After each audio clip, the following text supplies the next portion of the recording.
This is Katie Rose and welcome to my channel.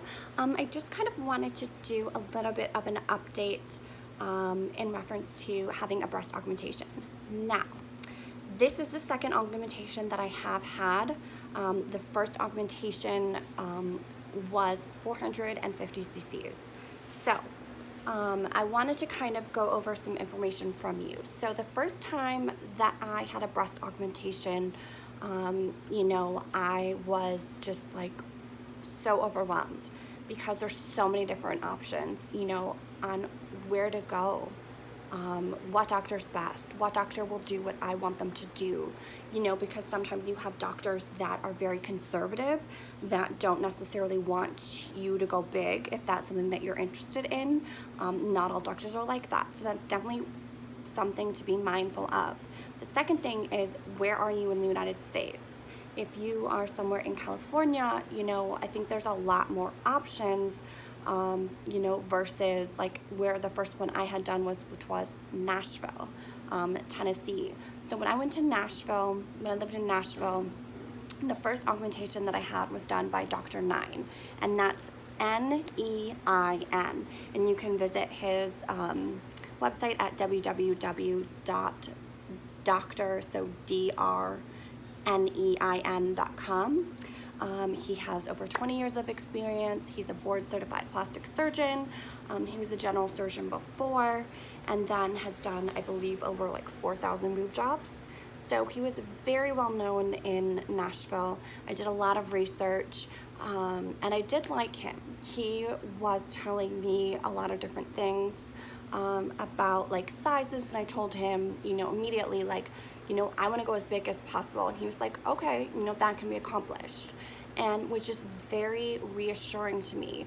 I had a lot of different questions for him, based on my body type. He explained to me the different types of implants, the different ways in which you can do an implant, through the armpit, underneath, through your nipple, underneath your boob, through your stomach, or rather belly button. So there's several different ways in which you can do that. Now, his was done underneath the boob, so I have scars underneath here. He got me to 450 cc's. That was silicone, because I personally had decided on silicone. I just liked the way that they felt better. Now, there is a difference. Silicone to me, felt like more like a boob, like it was squishy, and it just kind of felt more like a natural boob to me. The saline was a little bit, thicker, so meaning that it was a little bit harder, and, I could kind of like feel it a little bit more. I also didn't like that if it punctured or something like that, that it would just drain completely. With the gel silicone that they have today, it basically stays in place. So it's not gonna go into your body, it's basically just gonna stay there. I also liked the way that the gel implant felt rather. I liked just that, it just, like I said, seemed more like a natural boob. The silicone obviously does cost a little bit more than the saline, but that was just something that I wanted to do. I just knew from my own research, that was something that I wanted to do. Obviously there are some benefits to the saline versus the silicone, but we're going to try my first augmentation, and kind of just like going through the process, I'm just going to stick with silicone. So when I got silicone, there were two different kinds. There was Mentor, and then you could get it in all these different types that they have, and I just stuck with the ultra high profile. The reason I went to the ultra high profile was because with my body type and like the measurements that were that were done on me, based on what he saw, like the biggest that I could go would be to do the ultra high profile. And so I did stick with the ultra high profile. It would also, from what I was looking for, I wanted them to be fake. Obviously, if I'm getting fake boobs, I want them to be fake. Otherwise, really, what's the point in spending all this money on something that you want it to look natural? just saying my opinion. So I got ultra high profile, and when I had my surgery, obviously, to get it scheduled, I had a million questions, you know. I wanted to get references. I wanted to talk to other people that had it. I did a lot of research on Real Self. If you don't know what Real Self is, check it out. It's a great website for anything cosmetic surgery. You know, I saw all these reviews. You know, I asked him a ton of questions. You know, obviously, education. Are you board certified? Are you a plastic surgeon? Do not go to someone that is not a plastic surgeon and that is not board certified. Don't just go to any doctor. If they are not a plastic surgeon and if they are not board certified, do not go to them, okay? Do not go to them. You know, the other thing is cost. I had talked with several different doctors. When I went to Dr. 9, I had gone on 3 other consultations, so he was my 4th consultation. He was the doctor that made me feel the most comfortable. You know, he was telling me, yes, you know, you do want to go bigger because you think that you want to be a certain size, but you have to think about the swelling. So when you first have something done, they're going to be up to your chin. They're going to be so swollen and so big, it's going to be like, oh my God, what did I do? But when it settles down, you're going to be like, oh, I wish they were still swollen. So my own advice, my own opinion, go at least 100 cc's bigger than what you thought you were going to go. Because trust me, you're going to want to wish you did go bigger. The other thing is you don't always want to go by cost because sometimes the least expensive doctor is not necessarily the best doctor. Remember, you are trusting him or her rather, with your body. You are going under surgery, okay? So you want to make sure that you're going to a good doctor. That is so important. The other thing to consider is over the muscle, under the muscle. Saline, silicone, high profile, medium profile, low profile, teardrop, gummy bear. You know, they have all these new technologies and implants, you know, that you just kind of want to make sure that you're doing the right thing for you. Now, again, my first augmentation, I went ultra high profile. Did the Mentor implants, 450 cc's. You know, you obviously have to do some tests to make sure, you know, you're okay to have the breast augmentation. You have to get some antibiotics and start those before your surgery. And then they schedule your surgery. Typically, you have to pay everything up front before you have your surgery. You know, so many days before your surgery, you have to pay everything up front. Some of them do have financing, care credit, things like that. You know, obviously, things to kind of consider. Because it's expensive. My first boob job was about $7,500. So anyways, the day of my surgery, I was so nervous.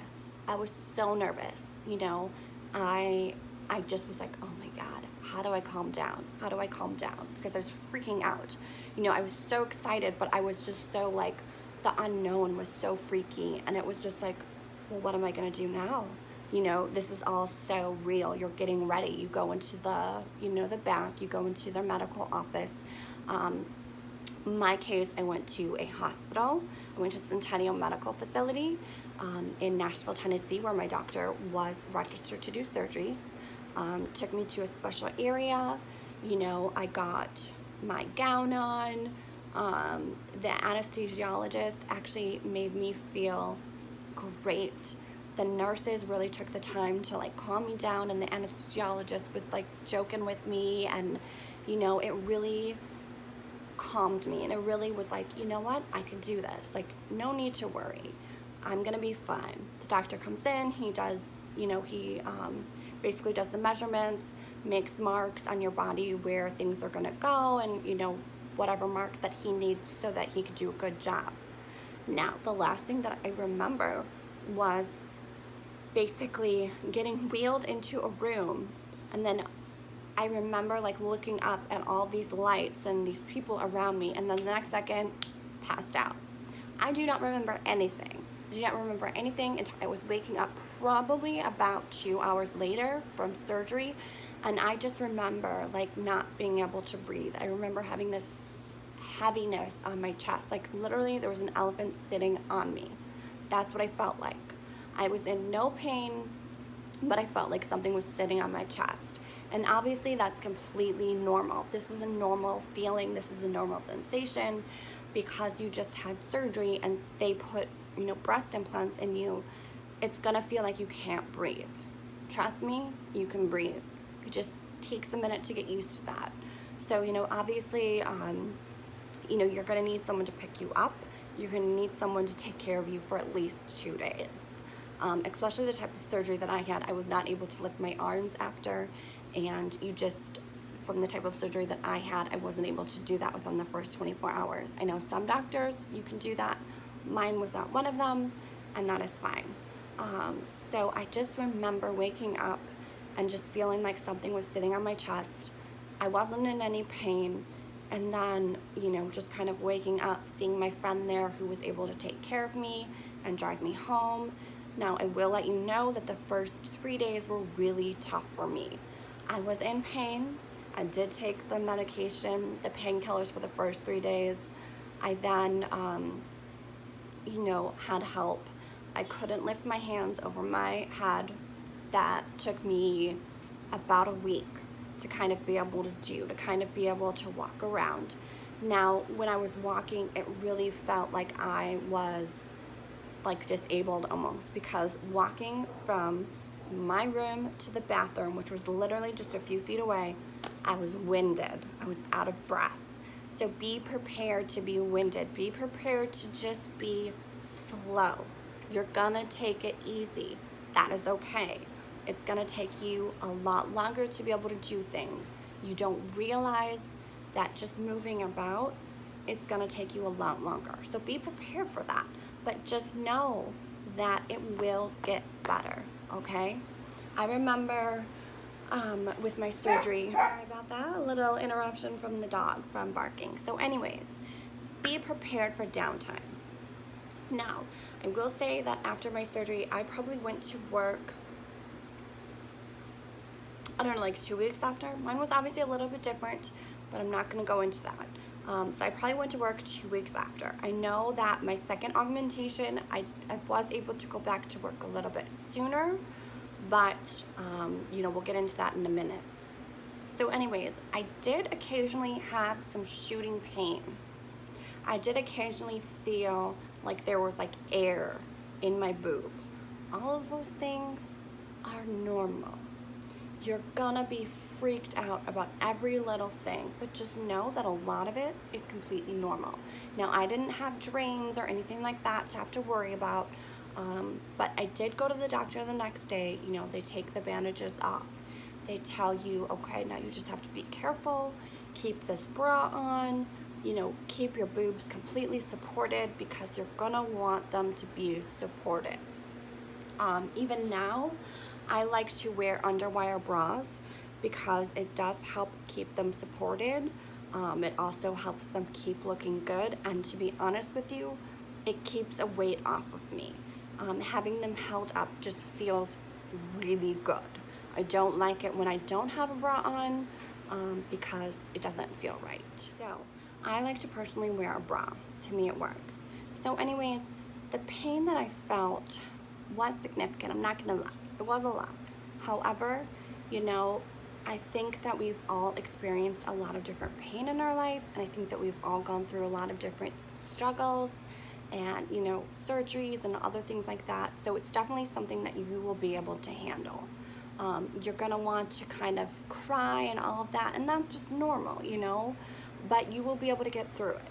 I know for me, I ended up just taking some Tylenol after a few days just because I didn't want to take the pain medication. The pain medication to me basically just knocked me out.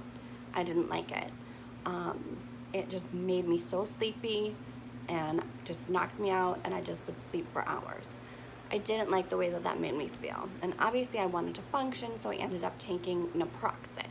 And naproxen is very similar to Tylenol and Advil and all of that. It's more of like an Aleve, but for me, naproxen works the best on any sort of pain. So, you know, I did take naproxen. at least for a few weeks after, because it does hurt. You know, getting your stamina back up and getting you to be able to make full breaths is going to be a process. You know, it's all going to take time. You don't realize how much you use your arms and how much that impacts your chest. You know, just lifting things. Lifting a gallon of milk can be difficult. Make sure that you go grocery shopping, or you have someone that is going to be with you that can do all of that, that can take care of all of that, because you should not be lifting, you should not really be moving, you shouldn't be doing any physical activity, you just need to take it easy. So if you do live alone like I did, you know, make sure you do your grocery shopping, make sure you get all your laundry done, like just make sure you have all of that, and get some good stuff saved to your DVR, and save some good stuff on Netflix or Hulu or whatever you watch, because you're gonna want it. You're gonna be bored out of your mind for a little bit, but you're also gonna be sleeping. So, you know, just make sure that you have all of those things done. I think that that was something that someone told me when watching one of these YouTube videos, was like, make sure that you go grocery shopping at least for 2 weeks. Like, make sure that you do these things in advance, because during, you're not gonna wanna do anything, trust me. If you do have like a husband or a boyfriend that can take care of you, great. Just make them do all of it. Make them get you Starbucks, you know, just make them wait on you. I think that would be a good thing. So anyways, first augmentation, once I was done, I was just so relieved. I was like, you know what? This was nothing. At the end of the day, I was so happy with the results. You know, you have follow-up doctor's appointments. You know, they just make sure everything's going okay. I asked questions like, well, when can I go swimming? When can I take a bath? When can I do this? When can I do that? And honestly, I think everything was about like 4 to 6 weeks before I could really do anything. I know after 6 weeks, I was finally able to start kind of working out again. Was kind of starting to kind of get back to normal. I remember the first time that I went swimming, and it was just like, wow, this is so weird, you know, like, it's just like, it's so different. But the way that I was able to feel about myself, I mean, I felt like a woman. I felt like a woman for the first time in my entire life. I was able to fill out dresses and swimsuits, and I was so excited to go shopping for the very first time in my entire life. Before, I hated it because I never was able to fill in anything. I was like a flat board. That was it, just a flat board. So, I mean, this just changed my life, and it was the best decision that I've ever made in my entire life. So if you are considering getting a boob job, do a lot of research, do a lot of, you know, YouTube watching, because I'm telling you, people's experiences, I think, is the thing that really helped me the most, is seeing other people and what they went through. And their journey. You know, I didn't document the entire thing because, you know, for me, it was very personal. It was a very personal journey for me. And at the end of that journey, I mean, it just changed me. The confidence that it gave me, I mean, I can't even explain to you how much confidence it gave me. And I did this for me.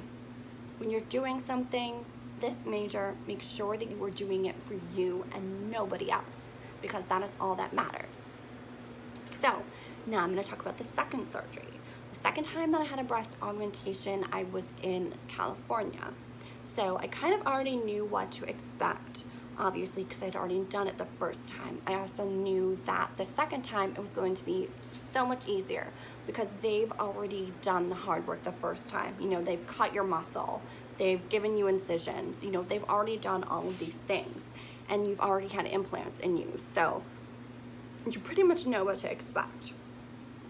So the second time that I had it done, I did go on several different consultations. I did end up with a great doctor in California who was board certified, who was a plastic surgeon, and that costed about $6,500.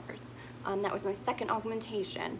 Now, this doctor, I ended up going with a medium profile implant. And my goal was to be, I wanted them to be close together. Obviously, as you can see, and I have a bra on, so this is okay. I wanted them to be close together. I wanted them to be round, and I wanted them to look fake. That was my goal. So this is medium high profile. These are 800 cc's of silicone, and the same incision. They went underneath my boob because that's where I had my first one done. Let me tell you, that surgery, yes, I was nervous, because you should always be nervous going under anesthesia. The doctor came in, did the measurements. Everything was in his office because he was certified to do surgeries in his office. So I went to his office. I was still somewhat nervous because obviously, this is just, you're going through it again. But I also knew what to expect. So the second time, I woke up from surgery and it was like, holy crap. You mean I can lift my hands like higher? You mean I'm not in excruciating pain? Holy crap. The second time was so much easier. You could literally go to work. Like if you had it done on a Thursday, you could go to work by Monday and be fine. I mean, you could be fine. Obviously, you can't really do a whole lot of heavy lifting, but your ability to walk, your ability to kind of do more things is so much easier. Obviously don't push yourself because you don't want anything to tear or, anything like that, but you just want to make sure that, you do still take it easy, but also know that your second time, it's going to be so much easier. Now, the doctor also did do an internal bra, and what that was mesh kind of sewn to my underskin because my skin was very thin, and because I was going so big, he had to do something like that. I also knew that I wanted to go silicone because, again, I just liked the way that it was. For me, it worked out great. In the United States, the largest size you can go is 800 cc's for silicone, and that's in the United States. Now, saline, you have a lot of different options. You can go bigger. Saline, they also have things now that are called expanders. And a lot of girls do this now where they're like, my end goal is to be, let's just say 3,000 cc's. So they'll get implant shells that can actually go up to 3,000 cc's or more. So then they'll get a boob job and it'll only be like 1,600 cc's. And then every month or a few months they can go to the doctor and they can get them filled. And what they're doing is there's like a little port and they put a syringe filled with saline, and this is all done in a doctor's office. They put saline in and let's just say give you 50 cc's or 100 cc's or whatever the doctor and you feel comfortable with. And then they can gradually get you larger and you're not having to go under multiple surgeries.